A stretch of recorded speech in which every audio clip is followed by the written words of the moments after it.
For months, my best friend Maggie and I had been dreaming of a trip to Miami. We carefully planned every detail, imagining the warm beaches, lively nights, and a refreshing escape from our everyday routines. Hours spent scrolling through travel blogs, saving money, and picturing ourselves on the sandy shores made the anticipation almost as exciting as the trip itself. When the day finally came, it felt like we were stepping into a dream. The first 2 days were everything we had hoped for. Mornings were spent basking under the sun on the beach, the ocean breeze teasing our hair as we enjoyed tropical drinks. Our afternoons were filled with shopping in local boutiques, pausing to capture the vibrant street art around us. When night arrived, we immersed ourselves in Miami's energetic nightlife, indulging in delicious meals at chic restaurants and dancing until the early hours at packed clubs. It was perfect, too perfect, as if we were living in a dream. Laughter, joy, and a sense of freedom seemed to follow us everywhere. But on our third night, everything shifted. We'd just finished a fantastic dinner at a small Cuban restaurant tucked away in a quieter part of the city. The atmosphere had been cozy and inviting, the food an explosion of flavors that lingered on our tongues as we paid the bill and stepped out into the balmy evening air. Maggie was glowing with excitement. "I found this bar online," she said, her eyes sparkling with mischief. "The reviews are amazing, great music, strong drinks, and a wild crowd. What do you say?" I could never say no to Maggie's enthusiasm. She had a knack for finding hidden gems, and her outgoing nature often brought us to places I'd never dream of exploring on my own. So we hailed a cab and made our way there, the city lights blurring into streaks of gold and red as we sped through the bustling streets. The bar was everything Maggie had promised and more. From the moment we stepped inside, we were hit with a wave of pulsing energy. The space was alive with neon lights and thumping music, the air thick with the mingling scents of spilled cocktails and expensive cologne. Maggie was in her element, her confidence radiating as she wove through the crowd, dragging me along in her wake.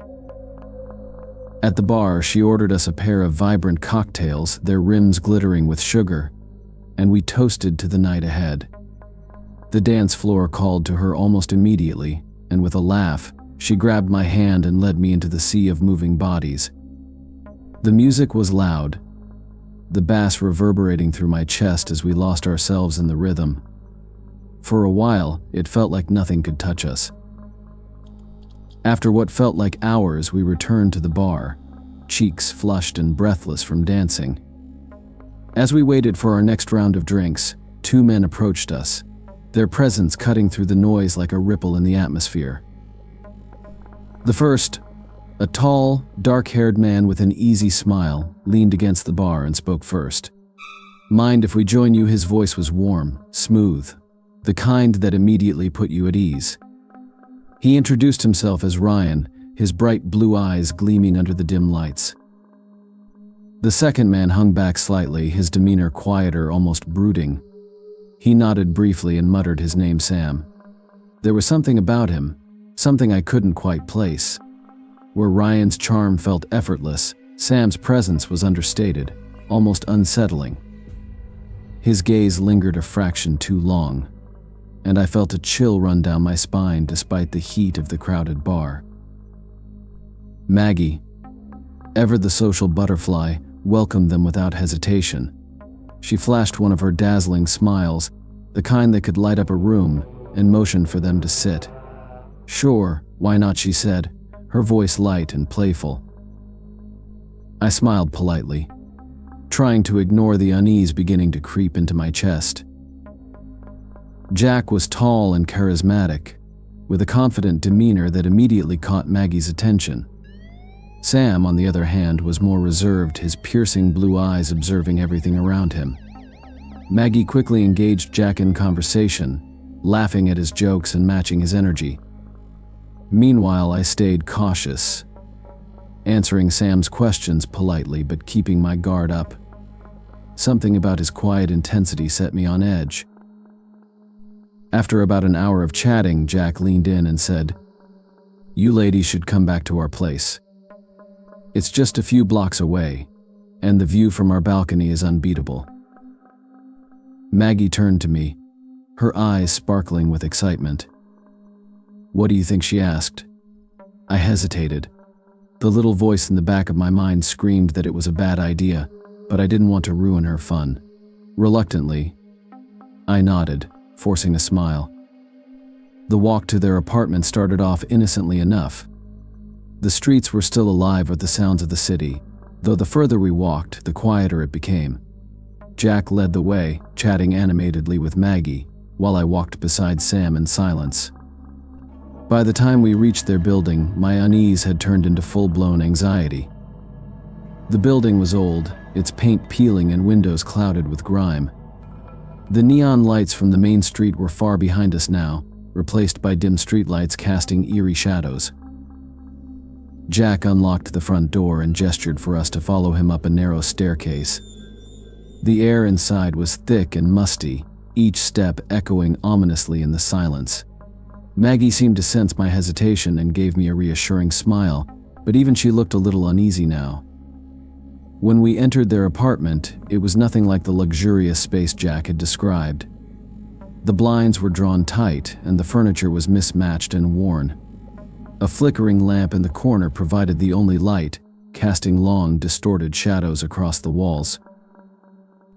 "Make yourselves at home," Jack said, his smile unwavering. Maggie and I exchanged a quick glance before sitting on the edge of the couch. Jack disappeared into the kitchen while Sam stood near the door, his eyes fixed on us. I felt trapped, the walls closing in with every passing second. Jack returned with a tray of drinks, setting it down on the coffee table. "Cheers to a night we won't forget," he said, raising his glass. The atmosphere grew darker with each passing moment. Jack's cheerful demeanor shifted into something more sinister. His jokes became pointed, almost mocking, while Sam's silence turned into an oppressive stare. "I need to use the bathroom," she said suddenly, her voice shaky. Jack gestured down the hall, and Maggie quickly excused herself. I watched her go, praying she had a plan. Left alone with the men, I tried to keep the conversation light, though my voice betrayed my fear. Jack leaned back in his chair, his smile fading into a smirk. "You're awfully quiet," he said, his tone cold. "Relax. We're all friends here." Minutes felt like hours before Maggie returned. She sat down beside me, her face pale but composed. I noticed her discreetly texting on her phone and realized she was calling for help. The situation escalated when Sam walked to the door and locked it with a loud click. Maggie and I froze, the sound echoing in the suffocating silence. "You're not going anywhere," Sam said, his voice calm but menacing. The room suddenly grew cold and a strange, unsettling presence filled the air. I turned to Jack, but something was wrong. His features flickered, as if the light itself was distorting around him. His once playful expression was gone, replaced by an eerie emptiness in his eyes. Jack's grin stretched unnaturally wide, his face twisting like it was being pulled by invisible strings. The warmth and life that had surrounded him moments before had vanished, leaving only a chilling, sinister figure standing before us. I could feel the air thickening, every second stretching into a nightmare. Before we could react, a loud, authoritative bang came from the door. "Police. Open up," a voice shouted. The chaos erupted. Sam scrambled to unlock the door, but it was too late. The officers stormed in, guns drawn, shouting commands. Maggie screamed, and I pulled her behind me as Sam tried to bolt, but then I saw it. Jack's form, already flickering, began to vanish. He was no longer fully there, his body dissolving into the air like smoke. The officers rushed forward, securing Sam, but there was no sign of Jack, no body, no trace of the man we had just been speaking to. The room felt impossibly cold now, an eerie silence filling the space where Jack had stood. Outside, the cold night air hit me like a wave. Tears streamed down my face as the adrenaline wore off. Maggie hugged me tightly, her body trembling. At the station, we learned the horrifying truth about Jack and Sam. They were known predators with a history of tricking women into perilous situations, but what we didn't know was that Jack had a reputation that stretched far beyond the physical realm. We immediately made the decision to cut our trip short, canceling the rest of our plans. It's a painful reminder of how quickly a situation can spiral and how crucial it is to listen to that instinct that says, "Get out." So, moral of today's story is, seeking adventure on vacation can sometimes lead to unexpected dangers. Always trust your instincts, listen to warnings, and prioritize safety over thrill.